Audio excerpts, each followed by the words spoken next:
हाँ भाई, सभी लोगों को नमस्कार। एक बार फिर से स्वागत आप सभी लोगों का आपके अपने परिवार प्रेपकर में। क्या हाल चाल है? तो भाई, लेखपाल और कांस्टेबल का सीजन चल रहा है। एग्जाम कांस्टेबल के आजकल में परसों में आने वाले हैं नोटिफिकेशन।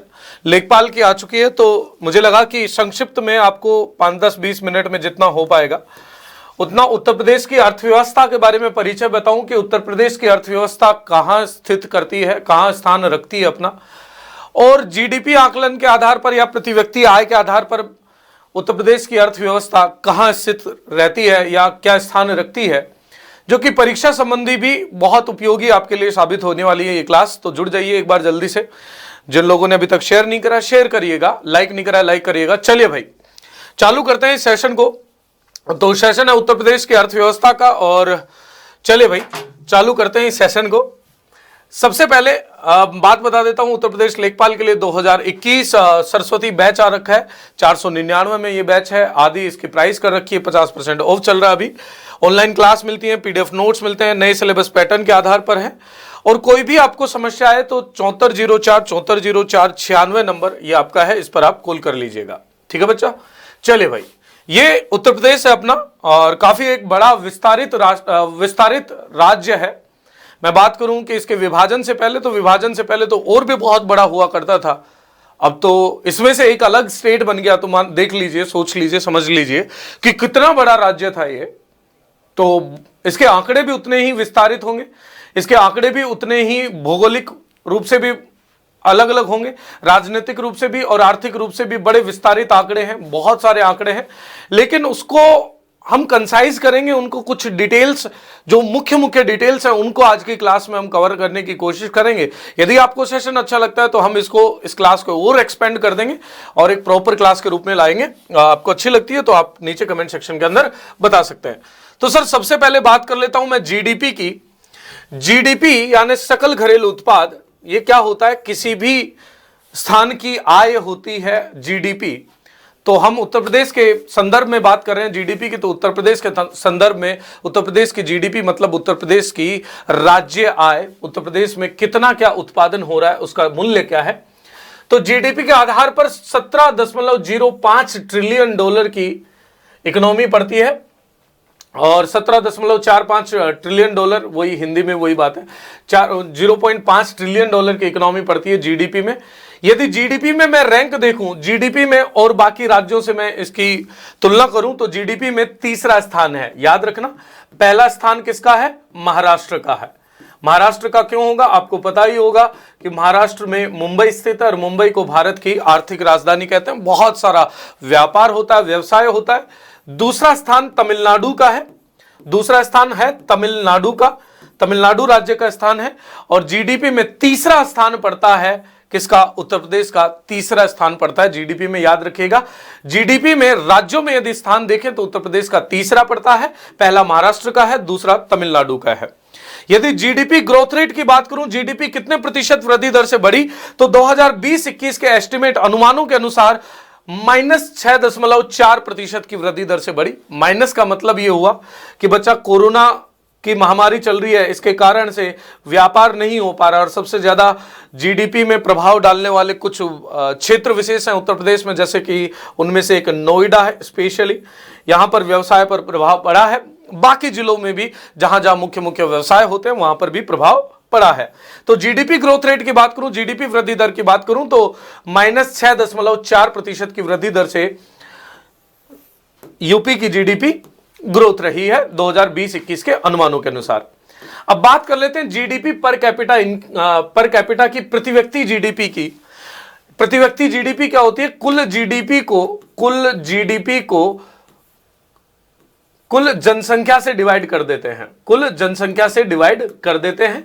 तो उसमें 74,440 रुपए प्रति व्यक्ति जीडीपी यहां देखने को मिलती है उत्तर प्रदेश में। जीडीपी पर कैपिटा रैंक में, जीडीपी प्रति व्यक्ति रैंक में देखें तो कितना स्थान है? 28वां। सर ये क्या हुआ? जीडीपी में भारत में तीसरा स्थान है उत्तर प्रदेश का, लेकिन प्रति व्यक्ति आय जीडीपी में या प्रति व्यक्ति जीडीपी में 28वां स्थान है। तो सर मैंने बताया था कुल जीडीपी बटे कुल जनसंख्या होगी। जनसंख्या भी बहुत है। यदि मैं बात करूं आबादी की दृष्टि से, तो आबादी की दृष्टि से आपको पता ही होगा यूपी सर्वोच्च आबादियों में से एक आबादी वाला राज्य पड़ता है, तो उस हिसाब से 28वीं रैंक है। जीडीपी प्रति व्यक्ति, जीडीपी के अंदर बात करूं तो प्रथम स्थान है गोवा का, प्रथम स्थान है गोवा का, दूसरा है सिक्किम का, दूसरा है सिक्किम का, पहला स्थान गोवा का, दूसरा सिक्किम का। और यहां पर बात करूं उत्तर प्रदेश की तो जीडीपी पर कैपिटा में, प्रति व्यक्ति जीडीपी में स्थान है 28वां, और इसके अनुसार जीडीपी कितनी है 74,440 जीडीपी पर कैपिटा है। मतलब एक आदमी की जो जीडीपी में योगदान है 74,440 रुपए। यदि क्षेत्रवार जीडीपी का मैं आकलन करूं कि क्षेत्रवार किस क्षेत्र ने जीडीपी में कितना योगदान देता है, तो कृषि देती है लगभग 24% कृषि का योगदान है, जो कि भारत के योगदान से कम है। इंडस्ट्री की बात करूं तो 26%, उद्योग द्वितीय क्षेत्र की बात करूंगा, यहां फैक्ट्रीज की बात करूंगा तो 26% कृषि से ज्यादा है। और सेवा क्षेत्र की बात करूं तो लगभग आधी जीडीपी सेवा क्षेत्र से ही आती है। आधी जीडीपी किस क्षेत्र से आती है, सेवा क्षेत्र से आती है। वैसे सेवा क्षेत्र की बात करूं तो भारतीय जीडीपी में भी सेवा क्षेत्र का सबसे बड़ा योगदान होता है। सर ये जीडीपी के योगदान वाले क्षेत्र को बताया मैंने। यदि रोजगार में बताऊंगा तो रोजगार में सर्वाधिक कृषि का आएगा, रोजगार में सर्वाधिक कृषि का योगदान आएगा, रोजगार में सर्वाधिक योगदान आएगा तो कृषि क्षेत्र का आएगा। लेकिन जीडीपी में सर्वाधिक योगदान, पहला स्थान सेवा क्षेत्र का है, दूसरा स्थान औद्योगिक क्षेत्र का है और तीसरा स्थान यहां पर कृषि क्षेत्र का पड़ता है। इतनी बड़ी जनसंख्या, इतने सारे खेत, फिर भी कृषि में कम है, क्योंकि कृषि उत्पादकता बाकी राज्यों की तुलना में थोड़ी कम है। मतलब बहुत सारे राज्यों से ऊपर भी है लेकिन बहुत सारे राज्यों से नीचे भी है। आगे चलें, पॉपुलेशन बिलो पॉवर्टी लाइन की बात करूं, जनसंख्या जो गरीबी रेखा से नीचे रहती है, गरीबी रेखा समझते हो आप? हाँ, बताया था मैंने, पढ़ाया भी था गरीबी रेखा का कंसेप्ट। गरीबी रेखा एक मानक है जिससे नीचे रहने वाले लोगों को गरीबी रेखा से नीचे रहने वाले लोग माना जाता है, उससे ऊपर रहने वालों को अबव पॉवर्टी लाइन माना जाता है। यदि गरीबी रेखा से नीचे की आबादी की बात करूं तो 26.4%, 2020-21 के आंकड़ों के अनुसार 26.4% आबादी उत्तर प्रदेश की गरीबी रेखा से नीचे रहती है। 26.4%, समहाउ भारत के बराबर ही है।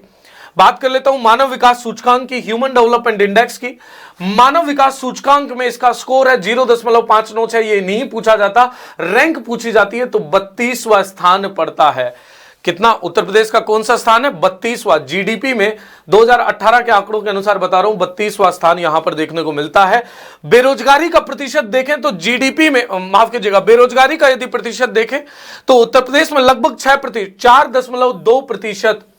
अक्टूबर 2021 के अनुसार कितने प्रतिशत? केवल 4.2% लोग ही बेरोजगार हैं। सरकारी आंकड़े हैं, चलो मान लेते हैं, लेकिन एग्जाम में आएगा तो 4.2% ही मानना पड़ेगा। मानव विकास सूचकांक में बहुत अच्छा नहीं कर रहा है यूपी, 32वां स्थान है। ठीक है, कौन सा स्थान है? 32वां स्थान है। मानव विकास सूचकांक स्वास्थ्य, शिक्षा, जीवन प्रत्याशा के हिसाब से बनाया जाता है। अब बात करूं मुख्य कारखानों की बात करूं तो यहां पर आपको कृषि, पशुधन, खेती, मत्स्य पालन, मिट्टी के बर्तन के लिए निर्यात संवर्धन जिला कौन सा है? बुलंदशहर।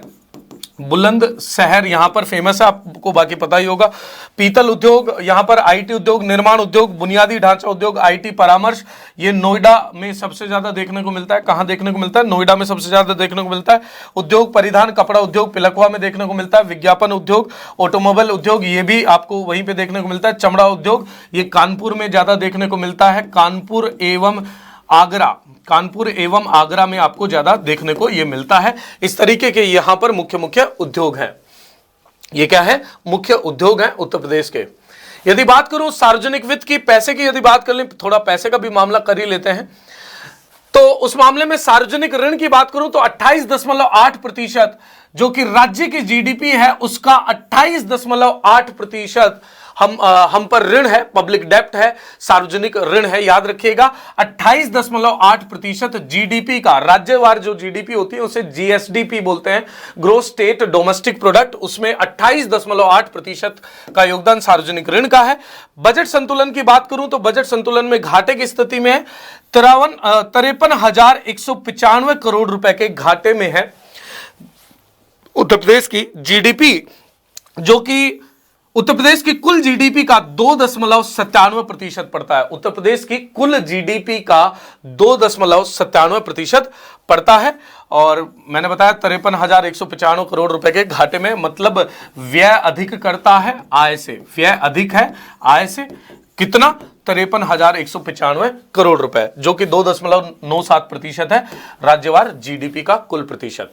यदि राजस्व की बात करूं तो राजस्व पर ध्यान दीजिएगा, 425 लाख करोड़ रुपए का राजस्व है 2020 के 21 के अनुमान के अनुसार, 4.25 लाख करोड़ रुपया। और घाटे की कितनी स्थिति है अपनी?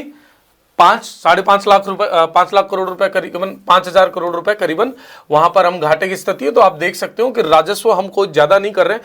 अब देखिए, राजस्व 4.25 लाख करोड़ है और व्यय कितना है? 5.50 लाख करोड़ रुपए, 5.50 लाख करोड़ रुपए सरकार द्वारा, जो कि कुल जीडीपी का प्रतिशत नहीं लिखा क्या, कुल जीडीपी के लगभग आपका पड़ेगा ये 20% के करीबन पड़ेगा। एग्जैक्ट मैं आपको आंकड़े अगली बार की क्लास में बता दूंगा। बस इतना याद रखना कि राजस्व 4.25 करोड़ रुपए, 25 लाख करोड़ रुपए, और व्यय की बात करूं तो 5.50 लाख करोड़ रुपए राजस्व व्यय है उत्तर प्रदेश सरकार का। इसी के साथ इस सीरीज को यहीं पे, इस क्लास को यहीं पे विराम दे देता हूं। आप बताइएगा आपको क्लास कैसी लगी। आप चाहते हैं कि सर इस पे डिटेल में बनाइए, इकोनॉमी, जीडीपी या इकोनॉमी ऑफ उत्तर प्रदेश की अर्थव्यवस्था के बारे में लगातार लेक्चर लेके आइए। तो आपको ज्यादा से ज्यादा शेयर करना है, लाइक करना है। एक अच्छी रीच होगी तो अपन जरूर 10 बजे की क्लास को इसको कंटिन्यू कर देंगे, लाइव क्लास को कंटिन्यू कर देंगे। मिलते हैं आपको अगली किसी क्लास में, अगले और क्लासेस में। तब तक के लिए ध्यान रखिएगा, ख्याल रखिएगा और अपना छोटों को आदर दीजिए, छोटों को प्यार दीजिएगा, बड़ों को आदर कीजिएगा। मिलते हैं आपको अगली क्लास में, तब तक के लिए ध्यान रखें। शुभ रात्रि, जय हिंद।